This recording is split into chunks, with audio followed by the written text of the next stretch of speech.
नमस्कार, मैं विशाल कुमार। दोस्तों, आज की इस वीडियो में हम बात करने वाले हैं भारत के प्रधानमंत्री की नियुक्ति कैसे की जाती है और भारत के संविधान में प्रधानमंत्री पद की व्यवस्था कहाँ पर की गई है और राष्ट्रपति की क्या भूमिका होती है प्रधानमंत्री की नियुक्ति में। दोस्तों, आज की इस वीडियो में हम बात करने वाले हैं, तो आइए स्टार्ट करते हैं।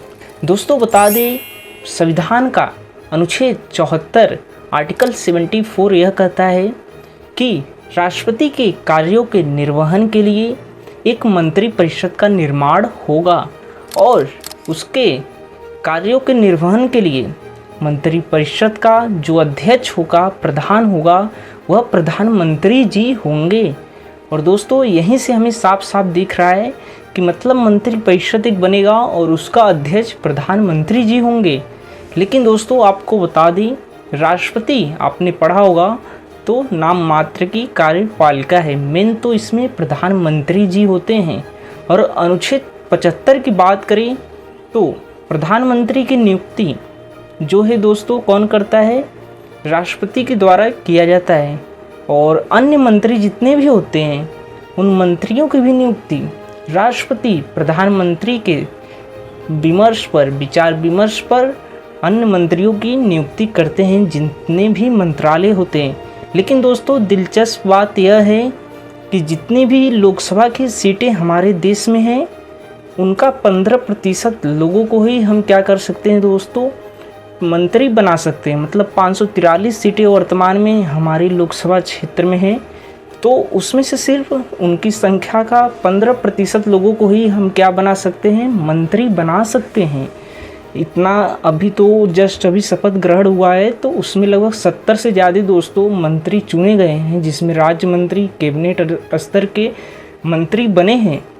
अब यह तो रहा दोस्तों अनुच्छेद में, और अनुच्छेद 75 में ही दोस्तों आपको बता दें, इसमें मंत्रियों के लिए व्यवस्थाएं की गई हैं और राष्ट्रपति ही अन्य मंत्रियों की नियुक्ति करते हैं प्रधानमंत्री की विचार विमर्श पे। दोस्तों, अब आइए बात करते हैं एक प्रधानमंत्री को कैसे आम व्यक्ति से प्रधानमंत्री तक चुना जाता है। दोस्तों, तो दोस्तों बता दें, हाल ही में अपने देश में लोकसभा चुनाव हुआ है और हमारे देश में लगभग दोस्तों बता दें लोकसभा की कुल 543 सीटें हैं, आपको पता भी होंगे।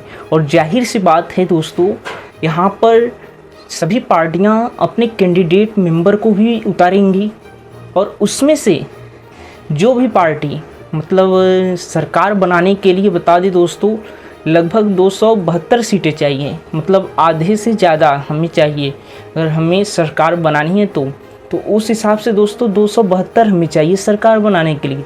लेकिन वर्तमान में जो सरकार है, रिसेंटली जो चुनाव हुआ है दोस्तों, उसके हिसाब से आपको बता दें तो अपने देश में अभी फुल मेजॉरिटी से कोई भी पार्टी सरकार नहीं बना पाई है वर्तमान में। और यही आपने देखा होगा, जो टीडीपी, जेडीयू और अन्य सहयोगी दल जो एनडीए के हैं, उन्होंने इस बार एनडीए का सरकार बनाने में बहुत ही महत्वपूर्ण भूमिका निभाई है। और यह होना भी सही था दोस्तों, क्योंकि अगर किसी को भी फुल मेजॉरिटी मिलता है तो वह सरकार अपने मन से चलाती है और किसी की सुनती नहीं है। तो यह बहुत अच्छी बात है कि पक्ष विपक्ष दोनों मजबूत है इस बार। तो दोस्तों, यह था जो लोकसभा क्षेत्र के लोग होते हैं इस प्रकार चुन कर आते हैं और 543 जो सीटें हैं हर जगह पे कैंडिडेट होते हैं और वहाँ पर सभी मेंबर में से, सभी पार्टियों में से एक पार्टी का मेंबर जीतता है और वह मेंबर ऑफ पार्लियामेंट जाता है। और इसी में से जिसका मेजॉरिटी वाला पार्ट होता है दोस्तों, पार्टी जो होती है मेजॉरिटी वाली, उसे सरकार बनाने का मौका मिलता है। वह राष्ट्रपति के सामने जाते हैं और यह प्रस्ताव रखते हैं कि हमारे पास फुल मेजॉरिटी है, चाहे वह गठबंधन की सरकार हो चाहे खुद की। तो वहाँ प्रस्ताव देते हैं और वहाँ पे सरकार बनाने की मांग करते हैं और राष्ट्रपति इसे स्वीकृति भी दे देते हैं और शपथ ग्रहण की भी प्रक्रिया को आगे राष्ट्रपति बढ़ाते हैं। और बता दें दोस्तों, ऐसा नहीं है कि सिर्फ जीतने से हम प्रधानमंत्री को चुनते हैं। जो मेंबर ऑफ पार्लियामेंट है, अगर वो जीती हुई सरकार के पास है, मतलब मेजॉरिटी वाली सरकार के पास है, उसके पास जितने भी सांसद हैं उसमें से हम किसी को भी प्रधानमंत्री बना सकते हैं।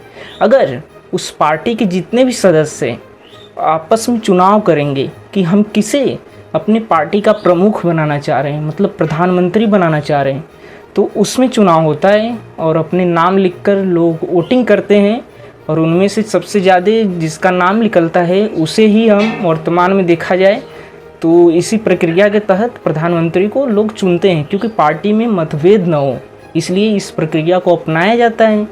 और वर्तमान में श्री नरेंद्र मोदी जी हैं और पहली बार जब बने होंगे तो ये प्रक्रिया को हमें लगता है फॉलो किया गया होगा, क्योंकि जब पहली बार कोई बनता है तो उसके बारे में विचार विमर्श पार्टियां करती हैं कि मतभेद किसी भी सांसद में न रहे, और अन्य मंत्री भी होते हैं तो आपस में वो डिस्कशन भी होता है दोस्तों। ऐसा नहीं कि हम ऐसे ही चुन लेते हैं, लेकिन इस बार की सरकार गठबंधन की है तो जाहिर बात है विपक्ष को भी कई मंत्रालय मिले हैं, और मैं आशा करता हूँ कि विपक्ष की जितने भी पार्टियाँ एनडीए में सहयोग की हैं वो अच्छे सरकार को चलाएंगी और देश में जो प्रॉब्लम्स है उस पर ध्यान देंगी। तो दोस्तों वहाँ से क्या होता है, मेंबर ऑफ पार्लियामेंट उसमें से जितने भी सांसद होते हैं आपस में पार्टियां चुनाव करती हैं और उसमें से एक प्रधान होता है और प्रधानमंत्री, फिर उसके बाद वो जो पार्टी चुनती है अपने सदस्य नेता को, वो पार्टी क्या करती है, ले जाती है राष्ट्रपति के सामने प्रस्ताव रखती है और अन्य मंत्री जो होते हैं उनकी भी नियुक्ति राष्ट्रपति जी ही करते हैं। और उसी दिन दोस्तों शपथ ग्रहण का आपने देखा होगा 9 जून को प्रधानमंत्री नरेंद्र मोदी जी ने क्या किया है दोस्तों, शपथ लिया और साथ में जितने भी अन्य मंत्री थे, अन्य स्तर के मंत्री, उन्होंने भी शपथ ग्रहण किया। और राष्ट्रपति जो है, जो द्रौपदी मुर्मू जी हैं, उन्होंने ही उसमें भूमिका निभाई दोस्तों शपथ ग्रहण करवाने में। तो दोस्तों बता दें, देश में जितने भी नियम कानून आते हैं, कोई भी चीज़ बनते हैं, तो सीधी से सीधा भूमिका किसका रहता है, देश के प्रधानमंत्री का।